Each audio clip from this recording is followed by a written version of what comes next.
Hello everyone, welcome to my channel. This is The Amateur, where we're here just to talk life, hobbies, politics, ideologies, what have you. And on today's episode, we're going to be going into part 3 of the Roe v. Wade overruling from the Supreme Court Justice. And we're going to be talking about Clarence Thomas's dissenting opinion and just kind of the specificities of it, and I think what the long-term implications of this could mean for America.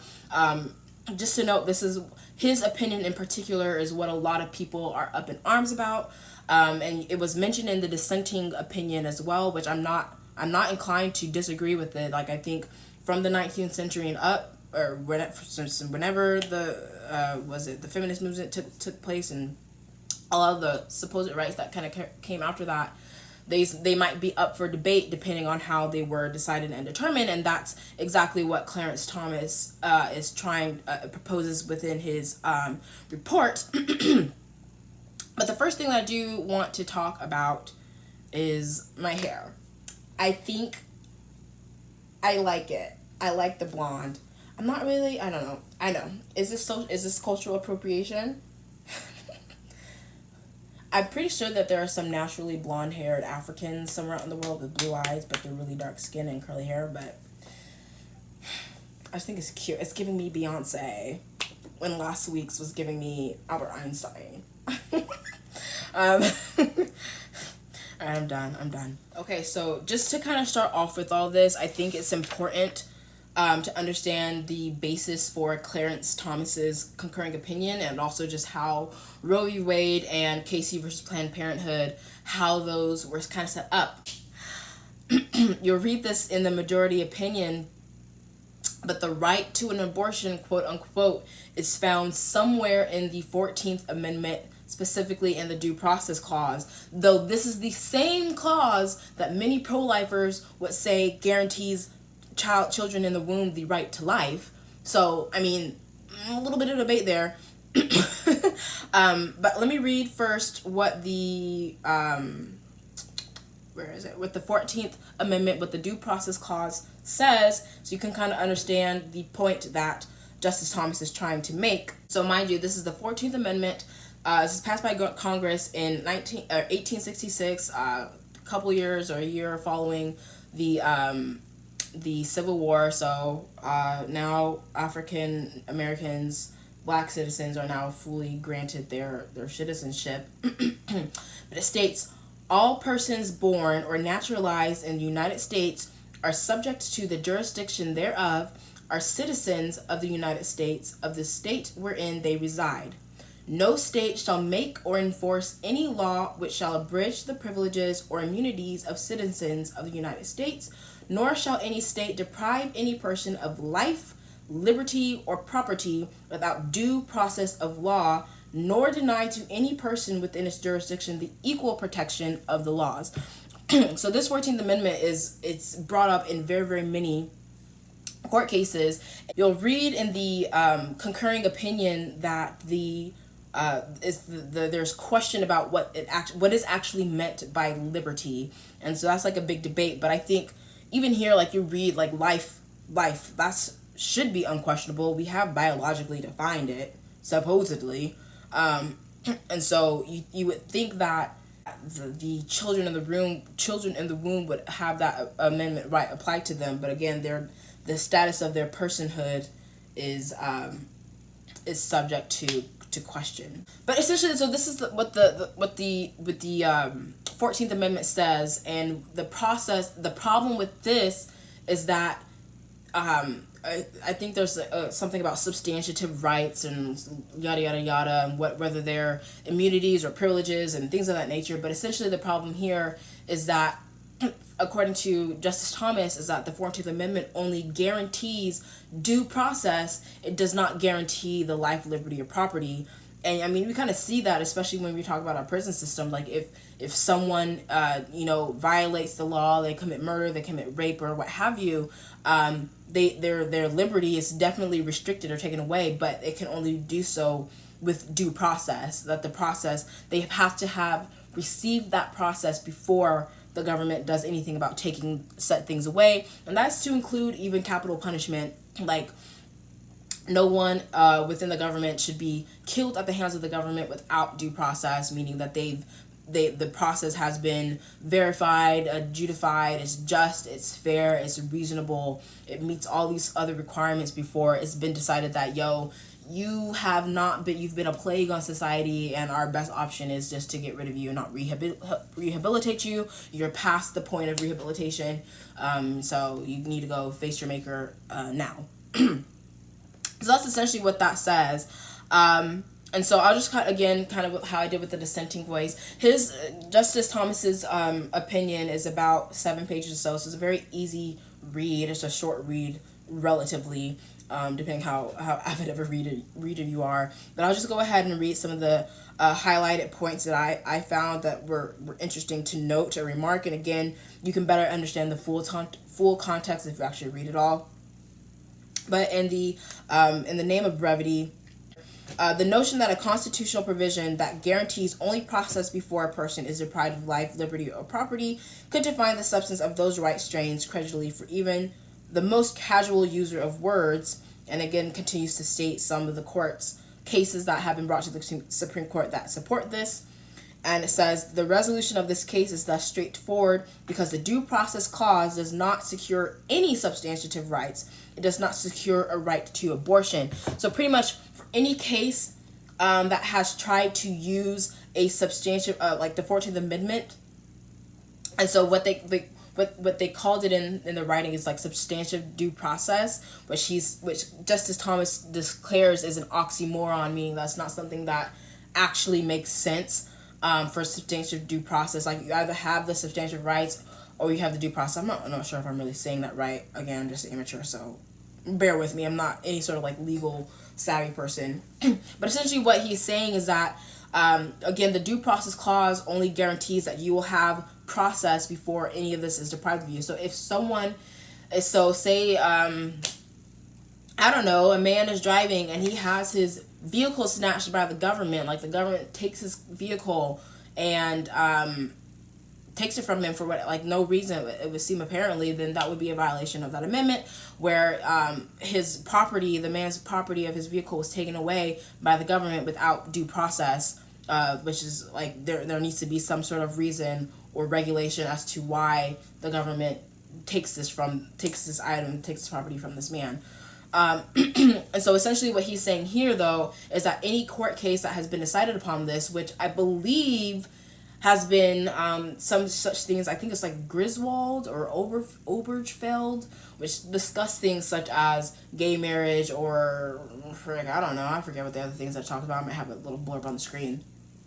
But essentially, if it talks about those things, then it might be apparent that those things were decided unconstitutionally, where the court overstepped its bounds in the kind of these passive analytical framework through which it's supposed to review the cases and how it compares to the Supreme Court. So essentially, again, it's like, as I said in some previous videos, the court is essentially supposed to just decide whether something is constitutional or unconstitutional. And this will bring me to my latter points, which I think are important if we're going to talk about the way forward. So after overruling these demonstrably erroneous decisions, the question would remain whether other constitutional provisions guarantee the myriad rights that our substantive due process cases have generated, which is what I've been saying before. For example, we could consider whether any of the rights announced in this court's substantive due process cases are privileges or immunities of citizens of the United States protected by the 14th Amendment. Again, so what as far as I interpret that as what he's saying is that any other case that has been brought to the Supreme Court, and through the Supreme Court deciding, they decide some sort of doctrine of substantive due process that's not necessarily anywhere in the Constitution as far as what is allowed for them to do or not do, that those things could be overruled, and whatever those laws were supposed to be deciding be given back to the states as something for those states to regulate according to the whims of their people.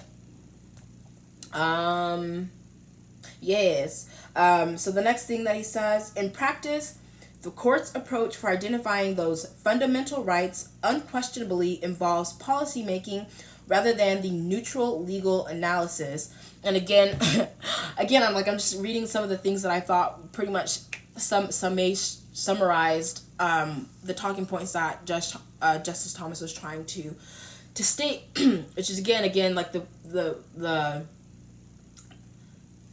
though some may argue otherwise, especially some of the dissenters of this opinion may argue otherwise, like the Supreme Court is not necessarily intended to make the laws, like that's what the law making bodies do. So either they decide that this law, like in some ways it kind of indirectly makes the laws, if that makes sense, or I want to say it makes the laws, but at least denounces the law based off what has already been decided as law.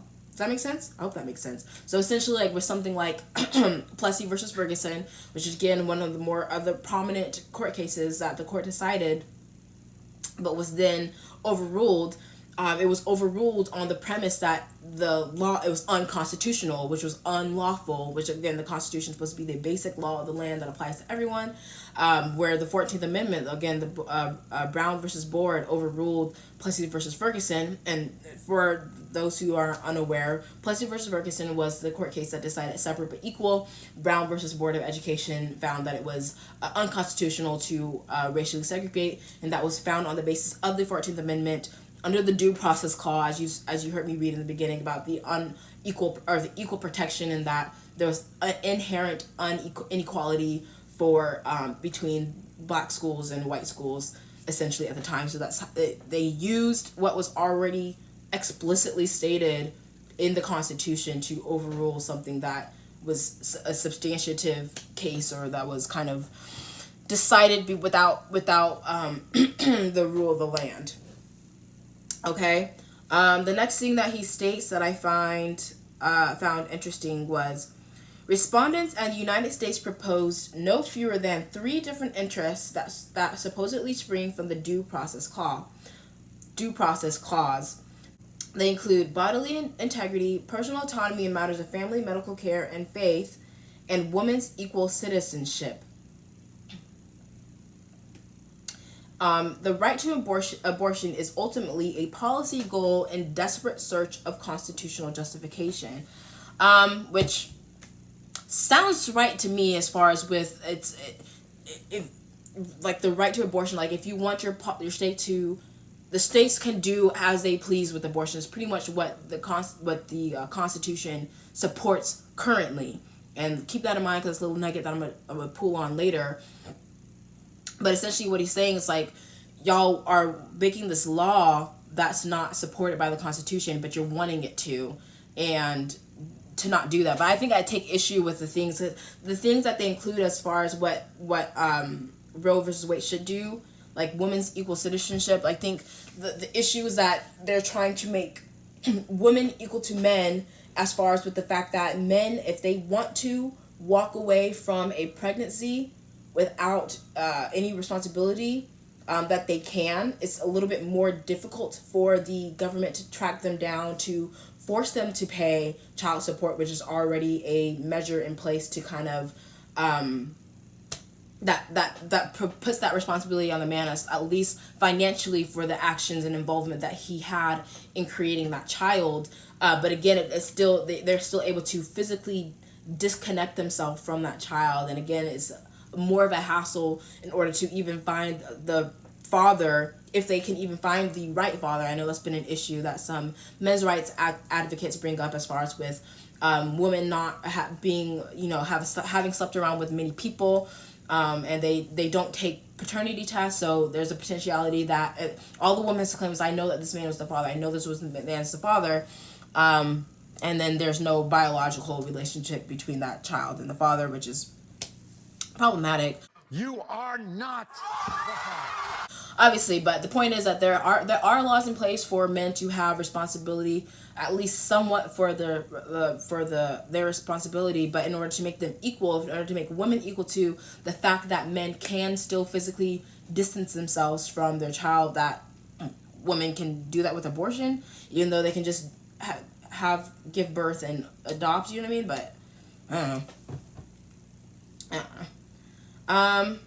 I thought that was a savvy statement. And then closing off with this, concurring piece from Justice Thomas just states that substantive due process conflicts with the textual command and has harmed our country in many ways. Accordingly, we should eliminate it from our jurisprudence at the earliest opportunity. So essentially, what he's saying is that the substantive due process, which is where the courts is essentially insert themselves into like the lawmaking body by trying to find things in the Constitution that aren't really there in order to make them law. Like, don't do that. That's not our job. That's what the lawmakers do. And the lawmakers make the law, and they can the Supreme Court can either find that law in support and in line with the Constitution, or they find that it violates the Constitution. And if it does violate it needs to go back, and you need to either rework that or restate that in a way that supports the Constitution. But they give that back to the policymakers to actually make it, make sense. So that's the thing but I think the larger implications of what he's saying here goes back to our whole amendment process, which I don't think is talked about enough. And I think this is the problem on both. I won't say it's a problem, but this is something that if you're pro-choice or pro-abortion or anti-abortion, that this is something that you can attack, and there will be great difficulty with this. But essentially what the Bill of Rights does, though, is that it protects the rights of the people by limiting the powers of the government, at least explicitly for the first 8 amendments. And you'll see these are the things that the government cannot do, because these are the things that the people have a right to do. So the government, what the Bill of Rights does essentially is it restricts that power of the government. And continuing rights, what it usually does is it's a restriction on what the things that the government can or cannot do, as well as what the rights that the people do or do not have. And you'll kind of see that with the 9th Amendment, which is kind of like a blanket all statement. If it's not explicitly enumerated here, it's kind of somewhat implied elsewhere, whatever. But I think we do a disservice of not looking more into the amendment process. I think the last time that the amendment process was used for the 27th Amendment, which was in 1992. It was ratified in 1992, but it was actually proposed in 1789, which I just find somewhat fascinating that amendment was so old as far as with how old it was proposed before it was finally ratified into the Constitution. But to that point, though, is that if pro-abortion people want to make it a constitutional right, all they need to do is, and I say all like this, like it's a simple task, like all they need to do is write an amendment for the Constitution. And if you're anti-abortion and you want to make sure that the right to life of that child is protected, all we would need to do, again, is to write that amendment. And I say we, I mean the governing bodies, would be to write that amendment in order to make it a constitutional protection. And I think that's kind of somewhat what I feel Justice Thomas is hinting at, but I don't think it's talked about enough. And I say that because we talk about the precedent and the history of amendments in the United States, and I think it might be time for a 28th Amendment. And it's something where amendments have been enacted and they've also been repealed, and that was the whole issue with the 18th Amendment and the 21st Amendment. I only remember that because it was like 21 is the drinking, whatever, but the 18th Amendment, it banned alcohol. Like we had no right, you no longer had a right to alcohol, you no longer had a right to drink alcohol. And again, for the women, to some extent, they had a reasonable basis for that, as far as with alcohol for some is a very potent drug that can cause very many people to act up more so than they would without it. But then again, the 21st Amendment came and it repealed the 18th Amendment. I think that happened in 1933 during the Great Depression. People were like, listen, if I'm going to be poor, I'm at least have a good time. But anyway, so you have a history of 2 amendments, of one coming into place and then being repealed. I think it's important to also talk about the amendment process, as far as I think what it is. Again, the amendment process is written in the Article 5 of the Constitution. It's Article 5 of something of the Constitution. Maybe it's Article 5 of the Constitution. But essentially what it is, you'll need 2/3 of legislature to even, there's like supposed to be 2 different means of adding an amendment to the Constitution, only one has been used thus far, but essentially 2/3 of the legislative body will have to propose an amendment. I think it's in both the House and the Senate, and then 3/4 of the states. And I'm not sure if this is like the people of the states are voting, or if like the governing bodies of the states are voting on it. That's still a question for me. So if you're like a history or legal or constitutional buff, please put your words in the statement. But essentially what they were what it says is 3/4 have to ratify it, and once it's ratified, it's codified into law. And like we did this with the 13th Amendment. Like, we had a whole civil war on it, and again, it was primarily for the South. It was two issues. I mean, both are true. It was a states' rights issue for some, but it was also a moral issue for many people of the northern states, as far as with the morality of slavery, why it's not a thing. Again, the two were parts of why, but the two are true for why it turned out the way that it did. And so, but the point though is that the 13th Amendment was brought forth and ratified in 1865, which is when the Civil War had ended, or I think a year after the Civil War had ended, or like almost immediately after the Civil War had ended. But the point of the matter, though, is like they still codified that into law. Like, some would argue that the other first to 10 amendments had already applied to the slaves, or already applied to women, or already applied to African Americans. But just to make sure that we're all on the same page, we're going to make sure that it's written in the Constitution with this amendment. And the sneaky thing that the Union kind of did was that they passed this ratification before the Southern states could have really collected themselves fully from the war. And so they didn't really have much of a say or input into his ratification. But the point of the matter, though, is that we still have the legal process to make sure that this is a right that that the citizens of the United States have in the 13th Amendment. And so my 2 cents on this is that it looks like it might be time for a 28th Amendment, however way that might go, depending on what it is, as far as another potential solution for our actual lawmaking bodies to codify something on the federal level, if that's what either the anti-abortion side or the pro-abortion side wants. But what the heck do I know? I'm just an amateur. Let me know what you think. Let me know what your thoughts are on this. Clarence Thomas will always be the OG. I'll have to do another video on just how awesome he is and how fundamental he is to our understanding of the United States.